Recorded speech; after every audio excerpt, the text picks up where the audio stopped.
her purse. Now. That's my purse. Don't be afraid to shout it. That's my purse! Try it again.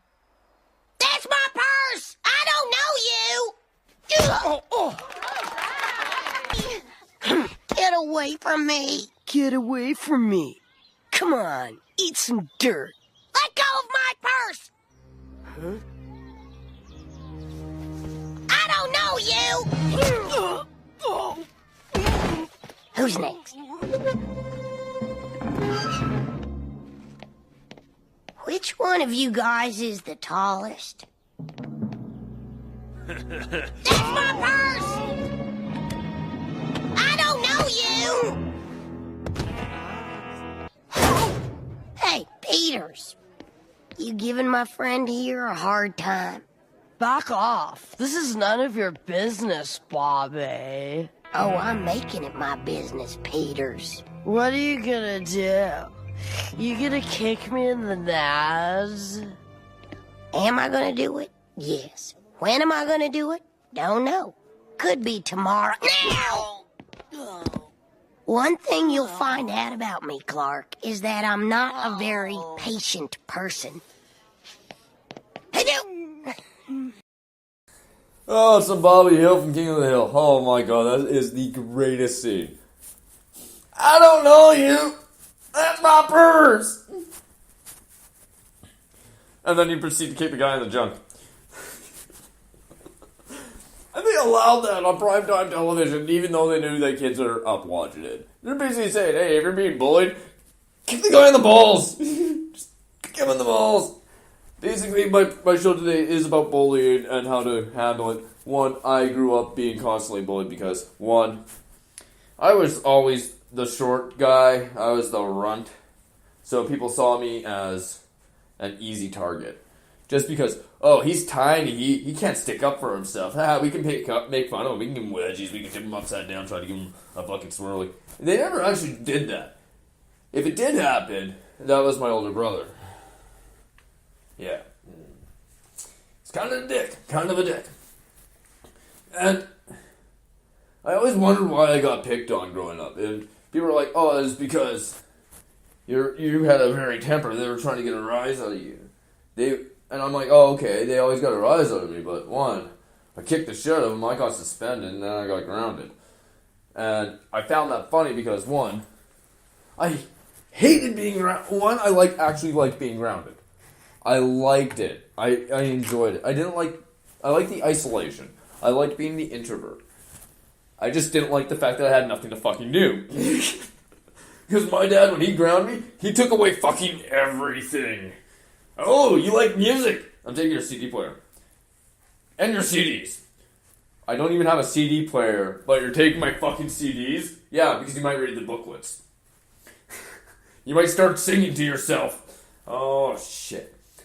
Fuck. Okay. And you get no TV. Okay, good. And the only time you leave this house is when you go to school. Oh. Shit. Well, I'll just take my sweet ass home getting back from school. My dad got fucking smart. He started fucking finding people to pick me up from fucking school and taking me home.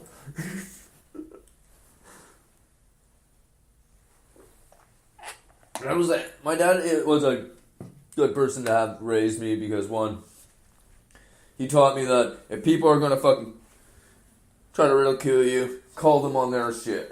Don't sit back and take it. Because, one, you'll take it so much, and then you'll just overreact, and then you black out, and then the guy's on the ground. And that has happened in my life, where that has happened in high school, in elementary school, going into high school. It has happened where people were making fun of me to see if I would snap and beat the shit out of someone. And that's when my dad started taking me to seek counseling. And in the counseling sessions, just because they said that I had all these different mental illness issues, which I'll discuss when Bell Talks comes up, because I like informing people about mental health awareness, but I don't like talking about my own personal shit. You guys gotta know me. I gotta ease into this relationship. This is like a long-term relationship. You gotta fucking ease into it. I gotta keep some shit hidden. I gotta keep the fucking mystery. And it's funny because I'm a very private person, but when it comes to mental illness, I try to let you know I do have mental health issues. And it does stem from an incident. Mostly, if you lose a third of a finger, it really fucks you up, so. Yeah, don't juggle saws. It always ends badly when you're juggling saws, man. You lose an arm, you lose a finger in my case. And never try to poke a bear. A sleeping one. Because they're not really sleeping. They'll probably bite your finger off. Yeah, so in the counseling sessions, they taught me that I should use diaphragmatic breathing and just try to meditate. Take 10 deep breaths and let the issue just pass. I'm like, well, the issue also passes in other ways. Say, if you punch a guy hard enough, he's on the ground, he's not getting up. The issue fixed itself. And in high school, I just went into introvert mode. I didn't want to deal with anybody. Nobody wanted to deal with me. I was fine with that. I was okay with being alone. And then one guy noticed. He's like, I don't like that guy being alone. He's actually a pretty funny fucking guy. He takes a lot of shit. He's a funny guy. I like him. And he gave me a chance, and then a friendship blossomed, and it was a good friendship. And of course, I'm speaking of Devin Muldoon.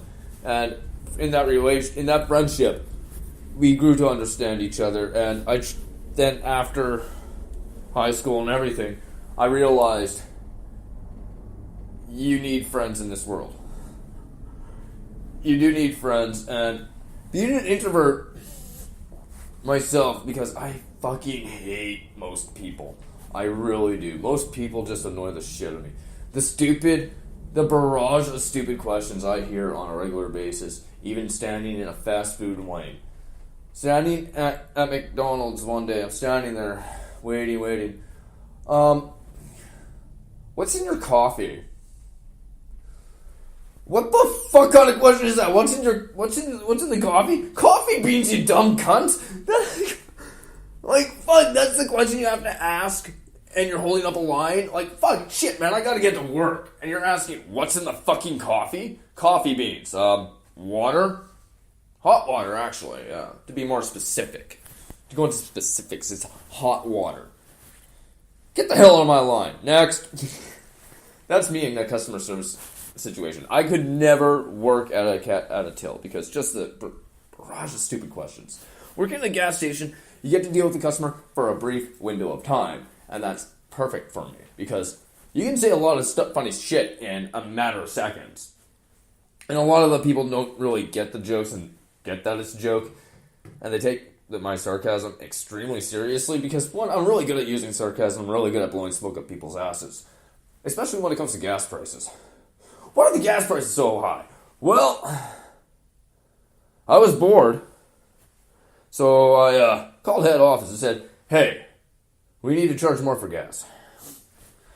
They're like, you did that? No, I don't have that kind of fucking bull. They send us a fucking email and we change it. That's how it works. Do you think there's a town in Missouri or someplace called Sample? And as you're driving into the town, there's like a sign and it says, urine sample? Hey! How did it go with Pete? All right, tell us. You're not going to believe this, okay? So I go over there. Excuse us. It's a little crowded. Do you mind if we sit? Yeah, could you scooch? Oh, move over just a little bit. Thank you.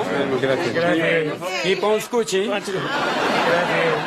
So, guys, listen. I go over there, and What's wrong with me? What's the matter? Tim, I have a feeling. My wife is sleeping with her gynecologist. How do you know? Well, he's got access, you just feel and you get, Like when you go bowling and you know you're in somebody else's shoes? That's the one. So you went to Pete's? What happened? Something, why is this happening to me? I don't know, maybe it's my wound. Forget it. It's not healed yet. It's oozing. It's oozing. Did you pass the cream? Is anything? Oh, there's the cream. Thank you very much. Thomas, this is going to be hard, but I wanted it to come from me and nobody else. What is it, eh? It's me. I've been sleeping with your wife. So you're the gynecologist? Hey, I'm trying to have a private conversation about it. Oh, can I have it, Nancy? Could you please not just give me this thing, all right? All right. Enough. And you are no longer my friend. We are finished. Nada, no more. You are a bastard for doing that. Come on. Get away from me. Some Robin Williams and Billy Crystal at their finest on Friends. That's one of my favorite Robin Williams cameo scenes. Same with Billy Crystal. They worked so well together. They had magic. They did. They really did have magic. And one of my favorite Billy Crystal, Billy and Robin movies is Father's Day, because I see the humor in it. I see the hilarity in it, and a lot of people growing up were kind of offended, and it wasn't really a top-rated movie. So, in a lot of people in society's aspect, it followed in the same lines as one of Robin Williams' other flops, which was like Bicentennial Man or What Dreams May Come. Honestly, I like What Dreams May Come. I really did. And his last movie I really enjoyed, and it was called The Angriest Man in Brooklyn. And he did such a great job. I loved his TV series that he had out. But and as a comic, and as a entertainer or a person that's doing a radio broadcast or a podcast, I have to do a lot of research, and I've always researched a lot of stuff about Robin Williams or Kurt Cobain or Chris Cornell or anybody really. Anybody that's famous, I have done extensive research on. And with Robin Williams, he had demons. And that's what people don't understand, is that when you come from a past that you've had addictions and that you suffer from, those are things that you try to shake and stay away from and get rid of, but they're always with you. And I do have some friends that are like, you gotta just let go of the past, man. You just gotta let go. I'm like, some demons will never leave you. Like, I have a couple demons. Drinking alcohol has always been one of my biggest demons. Alcohol is the worst thing that I need. So I don't drink. I stay away from it. And when I do drink, I have a set limit. My dad knows my limit. 4 beers max, that's it. 2 shots of rye, that's it. I know my limits, and a lot of people, when you're an alcoholic, you drink to feel better about a situation. You drink to better and think you want to see life in a better perspective and think that drinking will fix that. Alcohol doesn't fix that. It makes it worse. One, because you can drink so much that you fucking black out. You can't remember shit. You wake up the next morning and you're like, shit, I'm under a trampoline. How the fuck did I get here? One time I actually woke up in a fucking treehouse. A treehouse. I don't know whose house it was, but I knew it was a treehouse because of the fall. I rolled over and bam, hit the ground. Got up, walked away. I don't remember whose house it was. I don't even think they had a party there. I just fucking wandered onto somebody's property. Oh, saw a treehouse. I'm gonna fucking crash in there. And if I have to pee, I'll pee out the door. And that's what alcohol does to me.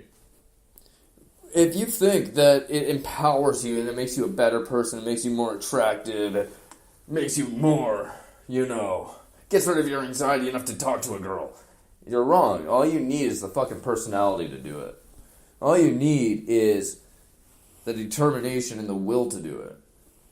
Me, I'm like I said.